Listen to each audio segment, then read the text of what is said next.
Mas hoje, irmãos, é um dia histórico para mim. Hoje é o dia dos finados. Hoje é o dia dos mortos. Mas foi o dia da vida para mim. O dia de finados foi o dia da vida para mim. Foi o dia da minha salvação eterna. Foi o dia que o titio abriu aqui. Diga, o dia da morte é o dia da vida. E esse é o tema da nossa reflexão. Vou contar um pouquinho o meu testemunho aqui. E o dia da morte foi o dia da vida para mim. E o titio leu esse texto aqui, Hebreus 9, 27. Eu estava numa condição de viciado em drogas, maconheiro, fumador de mel, cheirador de pó, com 16 anos, destruído. Com 16 anos eu já estava destruído, irmãos. Precocemente arruinado, acabado. E aí eu tinha fumado, nesse dia só tinha maconha. Eu fumei um baseado, um beckzão de maconha maceta. E eu estava muito doido. E o titio passou, depois de algumas horas, ele passou no cadete. E eu fiquei bonzinho, irmãos, bonzinho. Saí daquela chapação, daquela maresia, e eu fiquei bom, eu digo. E eu não entendia nada de Deus, eu não sei, eu era alheio às coisas de Deus, eu não conhecia nada de Deus. E eu fiquei bom. E eu senti, é hoje, assim um negócio dentro de mim, vai para a reunião. E eu virei para os meninos, um negócio assim, sabe, de filme, Matrix assim, câmera lenta, mas não estava noiado não, a noia já tinha passado. Aí eu olhei, mano, bora todo mundo, moleque, bora para a reunião. Nesse dia foi uma galera, não sei se o tio lembra isso, mas foi um dia inesquecível para mim. Aí foi Dinho, foi Duda, foi todos os maconheiros para a sala da casa da minha avó. Oh meu Deus, eu não posso nem falar o nome dos cabras.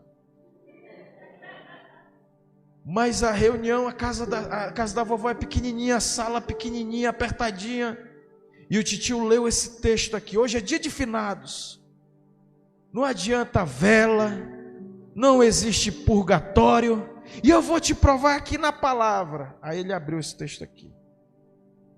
Hebreus 9, 27. Assim, Hebreus 9, 27.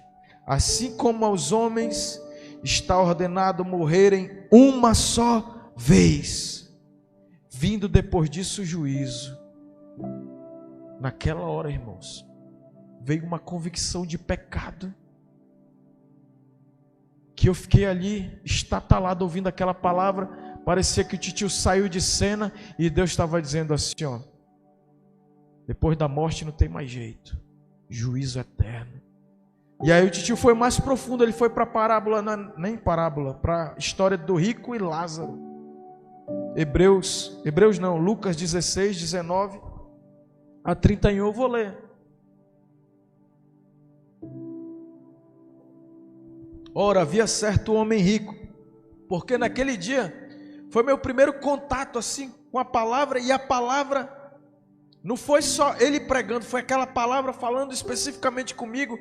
E aí quando ele lia, ficava vivo aquilo, era Deus falando comigo, não era mais uma missa, não era eu já tinha ido para algumas igrejas, não era eu fui desbravador da igreja adventista, não era um culto frio ali, sem nexo, parece que eu estava ali, mas não estava, não, naquele dia Deus começou, ele lia aquela reunião simples, não tinha microfone, não tinha uma musicalidade como existe aqui, era um louvor cantado no gogó. E a palavra falada sem microfone, que a gente fala assim, chega, mexe com o coração, né? Dá aquele... Nesse dia não, ele pegou e leu. Ora, havia certo homem rico, né? Nessa dinâmica dele, mas aí ele sumia. Rico, que se vestia de púrpura e de linho finíssimo, e que todos os dias se regalava esplendidamente. Havia também certo mendigo chamado Lázaro, coberto de chagas, que jazia à porta daquele, e desejava alimentar-se das migalhas que caíam da mesa do rico, e até os cães vinham lamber-lhe as úlceras. Aconteceu morrer o mendigo e ser levado pelos anjos para o seio de Abraão. morreu também o rico e foi sepultado. No inferno, estando em tormentas, levantou os olhos e viu ao longe a Abraão e Lázaro no seu seio. Então, clamando, disse: Pai Abraão, tem misericórdia de mim, manda a Lázaro que molhe em água a ponta do dedo e me refresque a língua, porque estou atormentado nesta chama. Disse, porém, Abraão: Filho, lembra-te de que recebeste os teus bens em tua vida, e Lázaro igualmente os males. Agora, porém, aqui ele está consolado, tu em tormentos. E além de tudo, está posto um grande abismo entre nós e vós, de sorte que os que querem passar daqui para vós outros não podem, nem os de lá passar para nós. Então replicou, o rico ficou agoniado, né? Pai, eu te imploro que o mandes à minha casa paterna, porque tenho 5 irmãos, para que lhes dê testemunho, a fim de não virem também para este lugar de tormento. Respondeu Abraão: Eles têm Moisés e os profetas, ouçam-nos. Mas ele insistiu: Não, pai Abraão, se alguém dentre os mortos for ter com eles, arrepender-se-ão. Abraão, porém, lhe respondeu: Se não ouvem a Moisés e aos profetas, tampouco se deixarão persuadir, ainda que ressuscite alguém dentre os mortos. E aqui, essa palavra, naquele dia, me abriu, me descortinou o mundo da eternidade. Lázaro, ali que tipifica o cristão que muitas vezes é miserável. Paulo diz: olha, se a nossa esperança está aqui na terra, nós somos os mais miseráveis de todos os homens. Por quê? Que tipo de miséria é essa? Porque a gente não desfruta dos prazeres da carne transitórios. E aí o rico é aquele que ele está lá se embebedando dos prazeres, se empanturrando das coisas da carne. Não está falando que aí o pobre vai para o céu e o rico vai para o inferno. Não, ele está falando de prazeres, de desfrutar de coisas transitórias. Amém? E aí, naquela hora, aí o titio começou a falar: não tem reencarnação, tem um abismo, ninguém volta não. Ninguém, mesmo que ele não ouve vivo, vai ouvir aquele se eu ressuscitar um morto. Não vai. Não tem purgatório, não tem vela. E aquilo vinha trazendo uma realidade espiritual complexa, mas eu estava entendendo tudo. E aí, ele continuou. Naquela hora, irmãos, começou a vir uma contrição dentro de mim, um quebrantamento, comecei a chorar. Eu sou esse cara aí. Eu sou esse rico aí, eu estou vivendo só para meus prazeres. Porque o cara, quando ele é do mundo, ele acha que aquilo ali é, né? O pecado é gostoso. O ruim não é o pecado, o ruim é a consequência do pecado. O pecado é um prazer, a consequência dele que é a morte. Aí, queridos, eu fiquei, meu Deus, e agora? Comecei a chorar, eu digo, meu irmão, eu estou no inferno, não estou no seio de Abraão não, eu estou no Hades aí, no... Convicção de condenação eterna. Diga para o seu irmão, você já teve isso? Você só tem experiência da salvação, irmão, quando você tem a dimensão da condenação. Por isso, diga para o seu irmão, o salvo, que nasceu de novo, que teve a salvação, ele sabe que existe o inferno, a morte eterna, que ninguém gosta que fale. Não vai todo mundo para o céu não, só vai para o céu quem se render e reconhecer que é pecador e que precisa do Salvador desesperadamente, e que só o Salvador, Jesus Cristo, é o único nome dado entre os homens pelo qual importa que nós sejamos salvos. Amém? Será que você pode dar um aplauso ao Senhor? Não é religião, não é política, não é inteligência humana, é o único nome dado entre os homens, Cristo Jesus, homem, que morreu para que nós pudéssemos ter a vida eterna. E aí, queridos, eu fiquei ali, meu Deus, eu estou no inferno. E muitas vezes a gente está dentro de uma religião, mas não recebeu a salvação, porque a gente não tem dimensão da condenação eterna. E aí, queridos, naquele dia, o titio foi desenvolvendo. E aí ele contava o testemunho dele direto. Aí aquele texto de Joel lá, que eu não esqueço, né? Joel 13:14. Por que eu estou citando ele? Porque não tem como eu falar da minha salvação sem citar ele.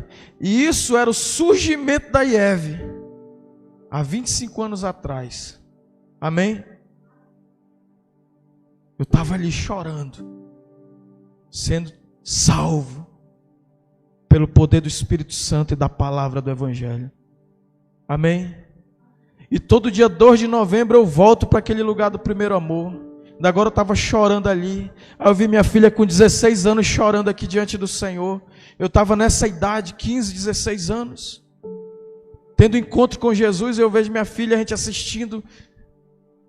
E aí olha só, o tio lia isso aqui, Joel 3:13, 14, né? Lançai a foice, porque está madura a seara. Vinde, pisai, porque o lagar está cheio.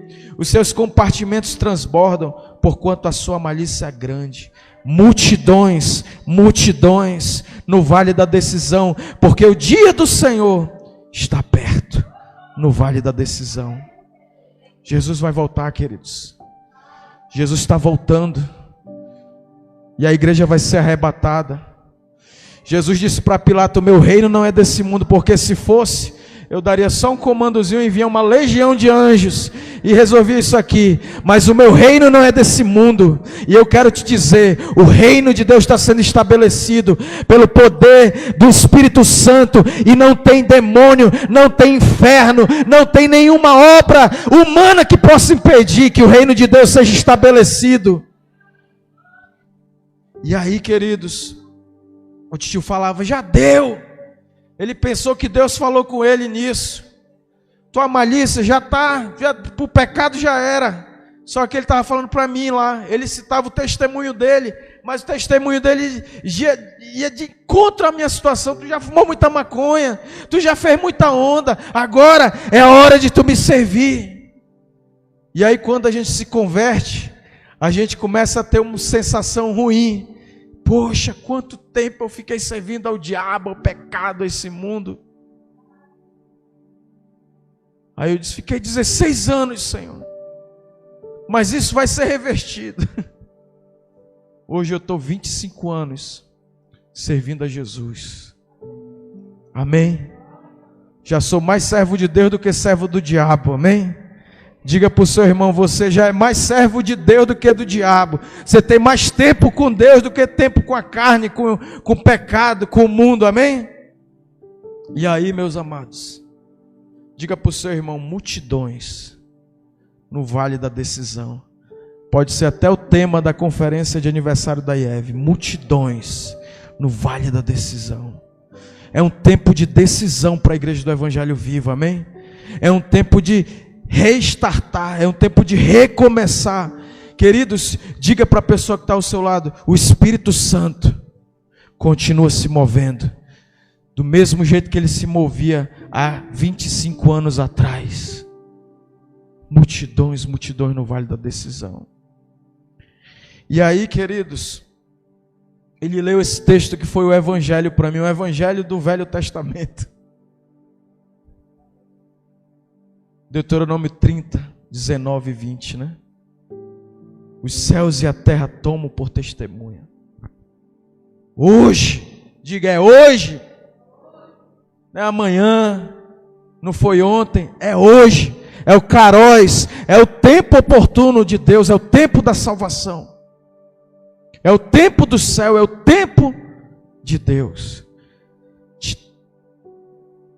Hoje, por testemunha contra ti, que te propus a vida e a morte, a bênção e a maldição.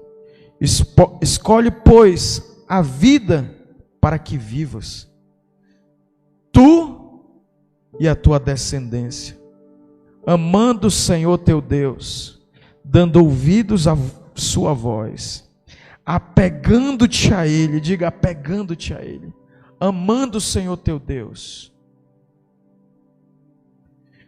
apegando-te a Ele, pois disto depende a tua vida e a tua longevidade, para que habites na terra que o Senhor, sob juramento, prometeu dar a teus pais, Abraão, Isaque e Jacó. Diga, Deus é um Deus de gerações. Ele cita aí Abraão, Isaque e Jacó.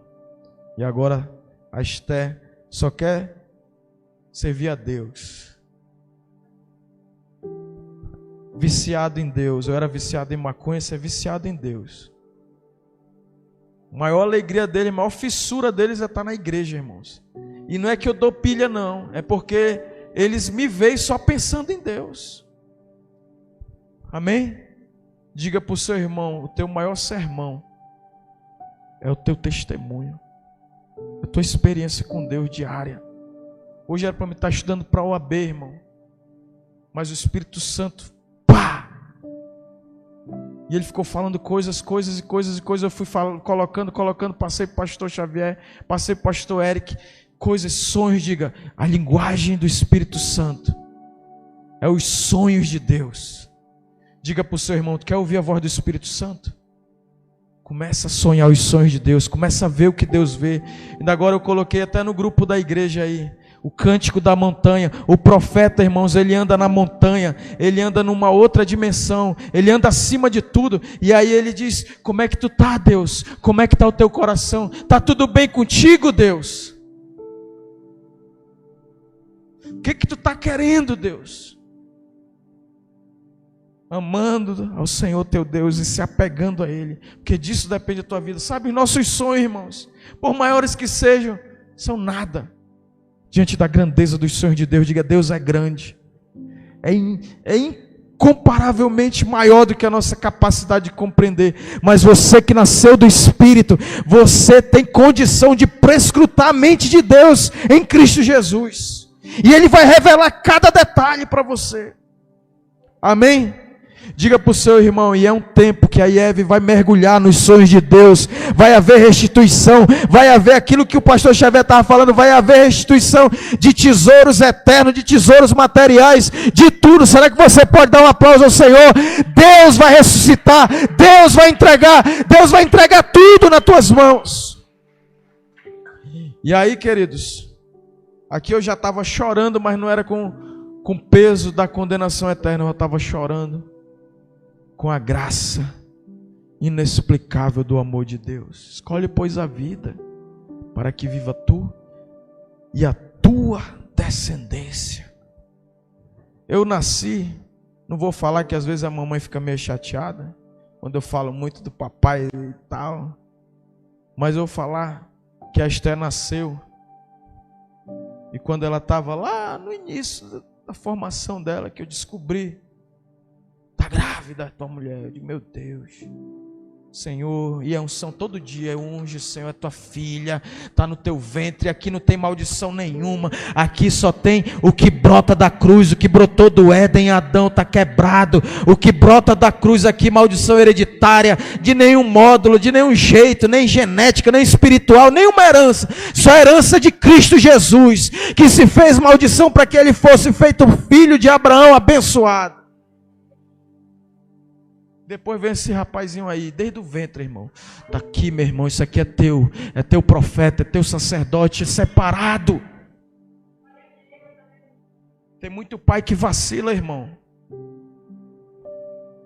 Que acha que ele vai, não, eu vou dar dinheiro para o meu filho, não, eu vou dar educação para o meu filho, eu vou dar bens para o meu filho, eu vou dar isso. Meu irmão, dá Deus para ele que o resto vem de reboque, irmão. Bota para orar, dobra o teu joelho com ele. Os dois cresceram aqui, ó, dentro de mim, assim, ó. Eu me ajoelhava, a Esther vinha bem gordinha, se metia aqui debaixo do meu... Eu de joelho, ela se metia aqui. O Davi ainda quer se meter, só que não está dando mais, né? Que o rapaz cresceu.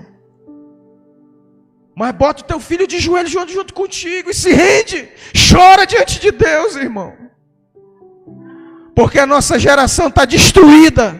A família não existe mais. Pais são tratados como um moleque.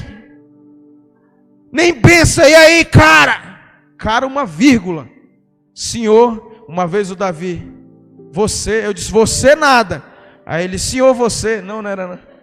Tu, aí eu, tu nada. Ele, tu, senhor, ele se atrapalhou, né?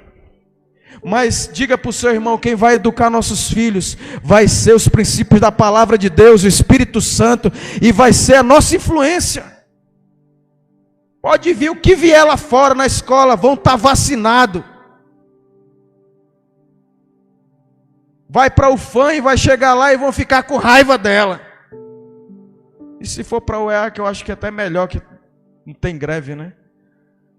Vai fazer raiva lá para o sistema. Não vai se render ao sistema. Amém? Quantos podem dar um aplauso ao Senhor? Não vai. Vai ficar um cristão idiotizado, abestalhado. Ei, olha só o filósofo. Não, mano, é o que Jesus fala. Não é o que... Eu não baixo minha bola nem para Moisés, irmão. Nem para Paulo, o cara que teve revelações insondáveis. Eu ainda dou... Paulo, será que isso é de Jesus? Quanto mais um filósofozinho desse que tem uma mentezinha patética. Tem gente endeusando o filósofo, o pensador tal. Meu irmão, para mim, não resolve nada. Se ciência resolvesse, era para a gente estar com uma nação totalmente... Porque informação, diga para o seu irmão, informação... A gente está com uma overdose de informação e ninguém muda. O que muda, diga, é revelação do Espírito Santo. É ou não é verdade, irmão? Antigamente só tinha Bassa, filho de barão. Hoje não, mano. Tu dá um Google aqui, tu vê tudo. É ou não é? Informação tem demais, mas o que muda, irmão, é a revelação do Evangelho, da palavra de Deus. E aí, queridos, diga para o seu irmão aí.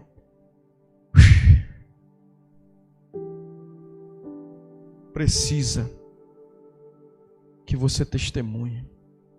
Precisa que a gente se levante. Não como um infernizador, mas como um evangelizador, amém?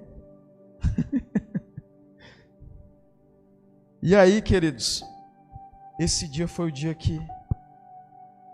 Diga para o seu irmão, se porventura não tem um dia que marcou um marco espiritual, você pode não ter decorado que nem eu, porque foi um dia marcante, pessoalmente, e um dia que estava lá, o marco do Dia dos Mortos, né? Não tinha como eu esquecer a data. E aí ficou, mas tem um dia que você pode não lembrar o dia... tal, mês tal, você não pode, mas você lembra aquela experiência, ok? É o dia do seu novo nascimento. Pastor, o senhor já ficou perfeito? Não, nem hoje eu não sou, irmão. Mas aqui dentro nasceu um novo homem, uma nova natureza, que passou a ter contato direto com Deus. E que Deus começou a falar. E aí eu vou para a parte final. Diga, um salvo quer salvar.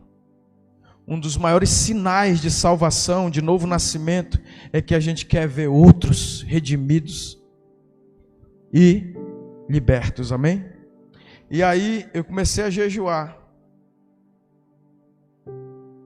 Diga, uma chamada. É uma chama que acende dentro de nós. O que é o chamado? É uma chama que acende dentro de nós para levar a vida de Deus a outras pessoas, aquilo que a gente recebeu. Começa a queimar dentro de nós um desejo ardente que não tem nada que apague, de a gente querer levar a vida de Deus, de querer estabelecer o reino de Deus no coração de outras pessoas. E a gente fica incendiado por isso, e isso passa a ser a razão de a gente existir, amém?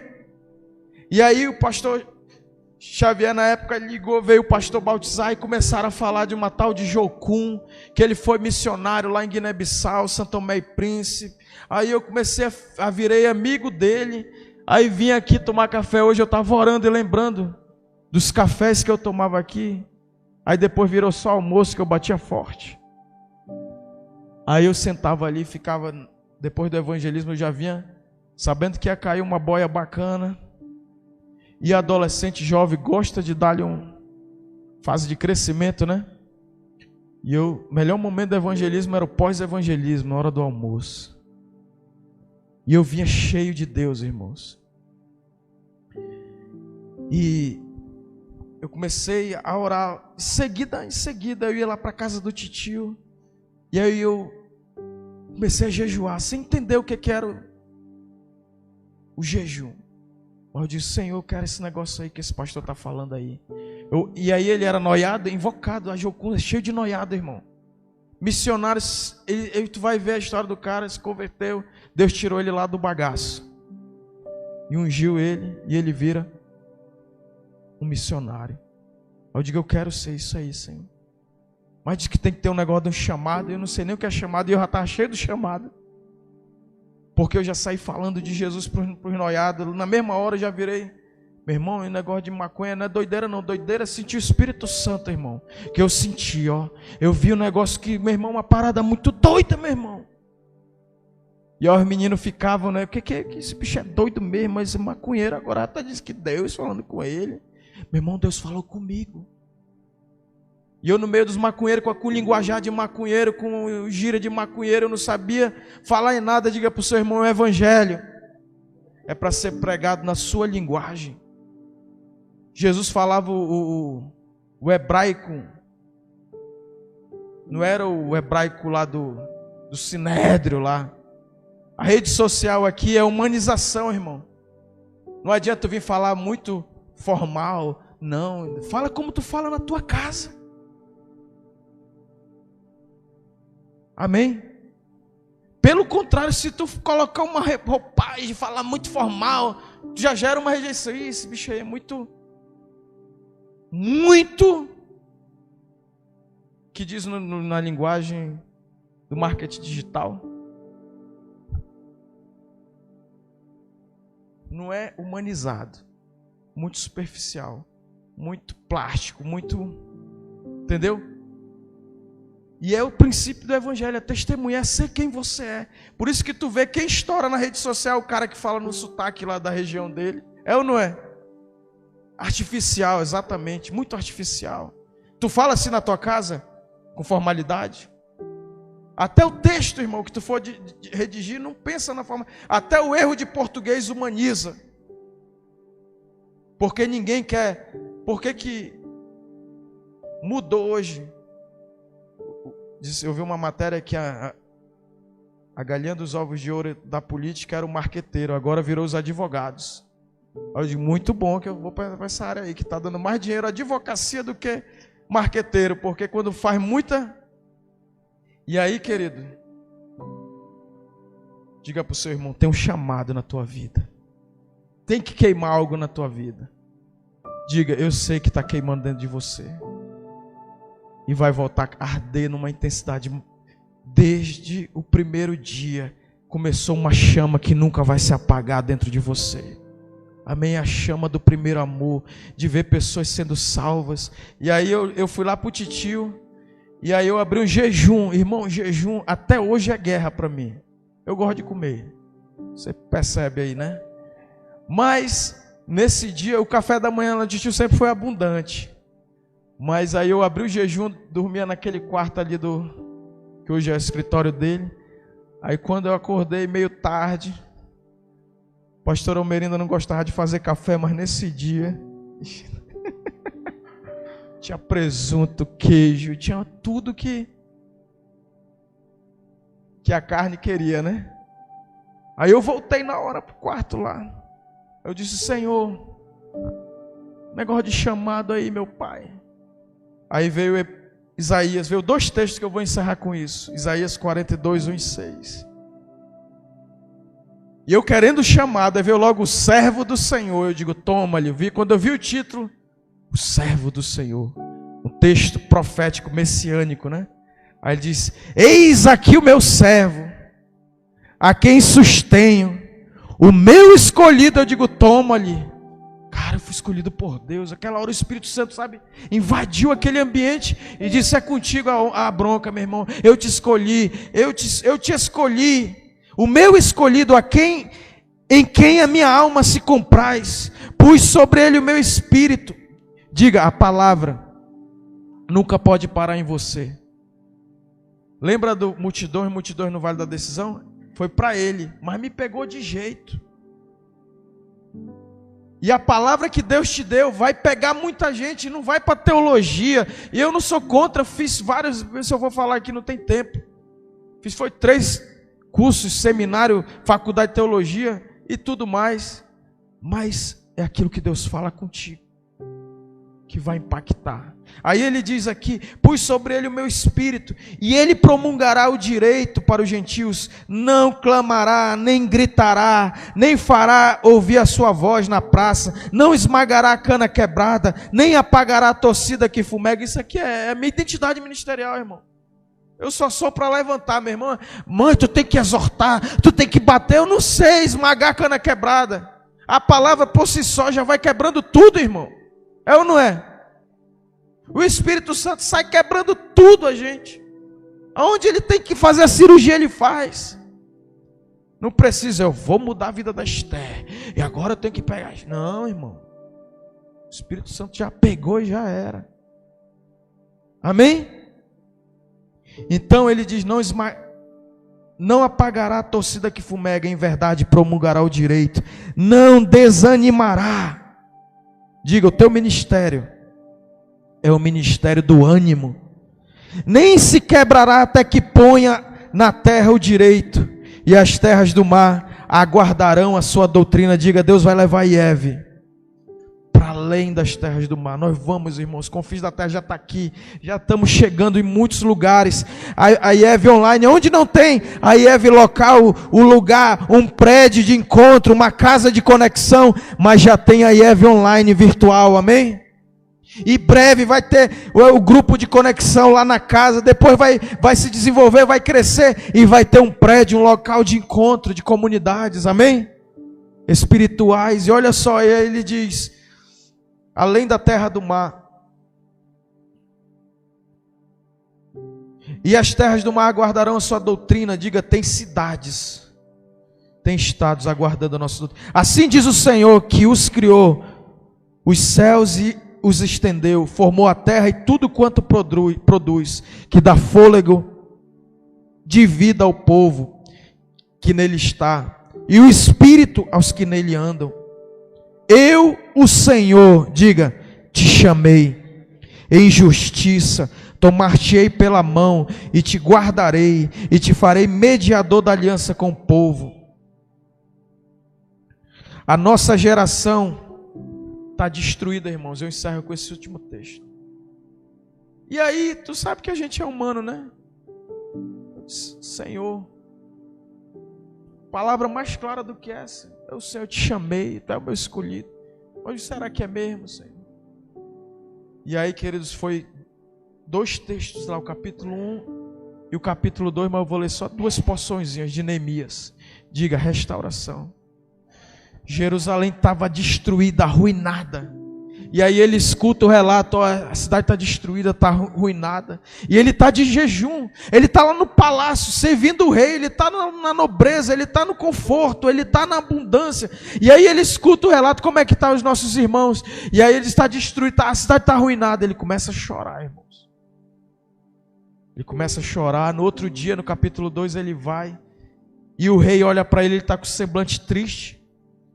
E ele poderia morrer, porque ninguém poderia comparecer diante de um rei triste, senão poderia ser executado. Tinha que servir ao rei com alegria, com semblante bem. E aí ele diz aqui, eu vou ler esses 2 textos rapidamente. Neemias 1:6. As palavras de Neemias, filho de Acalias, no mês de Quisleu, no ano 20º, estando eu na cidade de Suzã, veio Hanani, um de meus irmãos, com alguns de Judá, Então lhes perguntei pelos judeus que escaparam, que não foram levados para o exílio, e acerca de Jerusalém. Disseram-me os restantes que não foram levados para o exílio e se acham lá na província, estão em grande miséria e desprezo. Os muros de Jerusalém estão derribados e as portas queimadas. Aí olha lá, tendo eu ouvido estas palavras, assentei-me e chorei e lamentei por alguns dias, e estive jejuando e orando perante o Deus dos céus, e disse: Senhor, Deus dos céus, Deus grande e temível, que guardas a aliança e a misericórdia para com aqueles que te amam e guardam os teus mandamentos. Estejam, pois, atentos os teus ouvidos e os teus olhos abertos, para acudires à oração do teu servo, que hoje faço a tua presença, dia e noite, pois os filhos de Israel, teus servos, pelos filhos de Israel, teus servos, e faço confissão pelos pecados dos filhos de Israel, os quais temos cometido contra ti, pois eu e a casa de meu pai temos pecado. Queridos, eu estava orando e pedindo perdão pelo meu pecado, pelo pecado dos meus colegas, tudo maconheiro, tudo viciado. E eu estava orando, dizendo: Senhor, me usa para restaurar. E eu estava chorando pelos meus colegas, pelos meus amigos, porque eu sabia que só o milagre de Deus para restaurar a vida deles, para tirar da ruína, do desprezo, da vergonha. E aí Deus, no capítulo 2, versículo 1 e 5, ele diz: no mês de Nissan, no ano 20º do rei Artaxerxes, uma vez posto o vinho diante dele, eu tomei para oferecer e lhe dei. Ora, eu nunca antes estivera triste diante dele. O rei me disse: por que está triste o teu rosto, se não estás doente? Tem de ser tristeza do coração. Então temi sobremaneira, lhe respondi: viva o rei para sempre. Como não me estaria triste o rosto, se a cidade onde estão os sepulcros dos meus pais está assolada e tem as portas consumidas pelo fogo? Disse-me o rei, aí eu falando com o rei, né? Aí Deus falando: disse-me o rei, que me pede agora? Aí Neemias, diga, um restaurador é um homem de oração, é um homem de lágrimas, é um homem, quando eu falo homem, é um ser humano, é um homem e uma mulher, de jejum, de quebrantamento diante do Senhor, que confessa pecados, amém? Aí ele diz: então orei ao Deus dos céus e disse ao rei: se é do agrado do rei, e se o teu servo acha mercê em tua presença, peço-te que me envies ajudar a cidade do sepulcro dos meus pais, para que eu a reedifique. Amém? Queria que você se colocasse de pé agora. Queridos, nossa geração está arruinada, destruída, e Deus nos salvou. E Deus vai levantar uma nova geração aqui, já está levantando, de jovens, adolescentes.